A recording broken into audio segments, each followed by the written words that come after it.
Welcome back to science lecture. First of all, I am sorry in the last video due to some technical issue. I could not complete the last slide explanation properly. So today I am going to start with the same slide. We were discussing about the inner ear where we were talking about the function of the cochlea.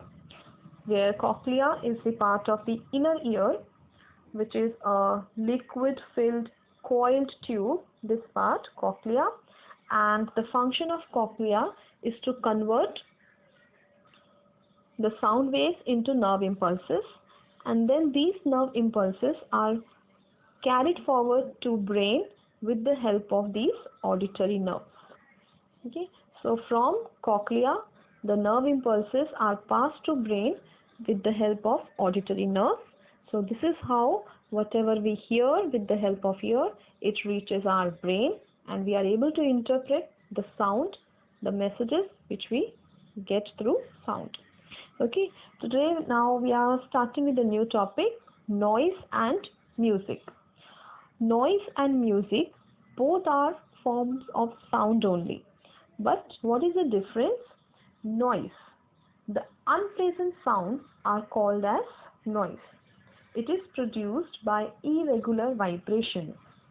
For example, all the students in a classroom speak together, noise is produced. Then sound produced by horns of buses and trucks. Yes, so if there is continuous honking of horns of the vehicles, it is irritating. We don't like to hear such sounds. So such sounds are unpleasant to hear. They are called as noise.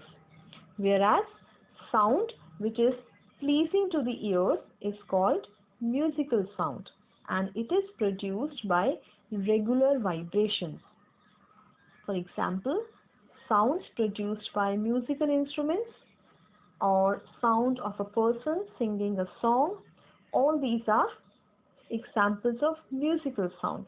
Whereas the noises, the sound like of traffic, aircraft, all these are called as noise. Now, continuous noise for a long time is called as noise pollution.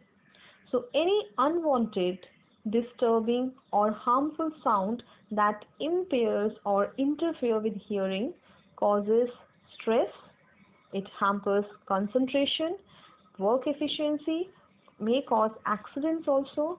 So this is called as noise pollution. So if we are exposed to very loud noise for very long time, that turns into noise pollution. What are the different sources of noise pollution?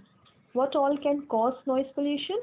Like road traffic noise, aircraft, noise from railroads, construction noise, noise in industry, noise in building, noise from consumer products, loudspeakers, then firecrackers, and even some household appliances like mixer grinder, air conditioner, all these which are producing that unpleasant sound are causing noise pollution.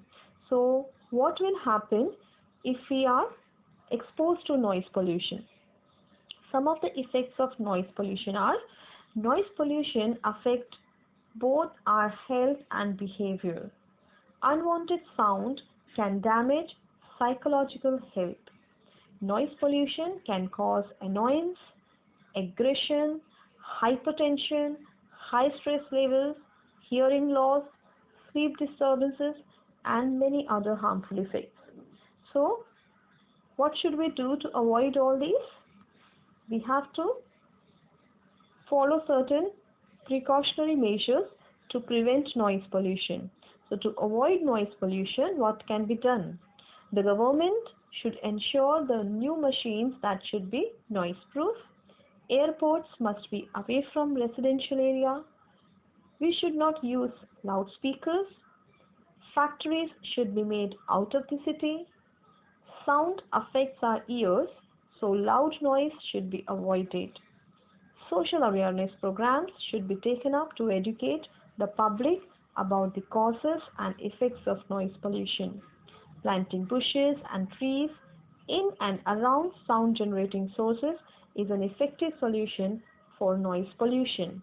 So by following all this, we can prevent noise pollution.